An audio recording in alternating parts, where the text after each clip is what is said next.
Barka da shigowa tashar Indian Hausa Recap. Danna subscribe da kuma alamar ƙararrawa domin samun sabbin fina-finai.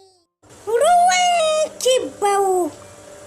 Ruwan kibbau ƙayyadadden kafce ne da kamfanin algaita stodio masu barbaɗan fassara suka fassara muku shi.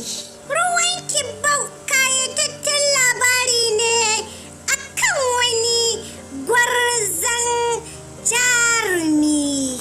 Sai dai gogon naka ya taso ne a hannun wani uban gidansa maharbi wanda ya yi masa mummunan horo, ya koya masa yadda ake zunzurutun ruwan kibbau don ya je ya ɗau fansar abin da aka yi wa iyayensa.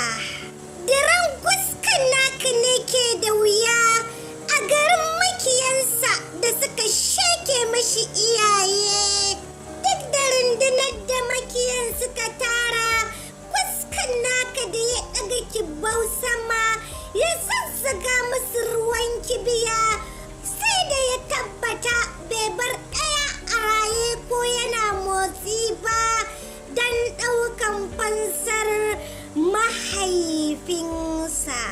Tabbas wannan kafce na kunshe da cakwakiyoyi fin wanda na furta a baya. Kai dai nemi naka kayataccen kafce na fim ɗin ruwan kibbau na kamfanin algaita don more cakwakiyar da ke cikinsa.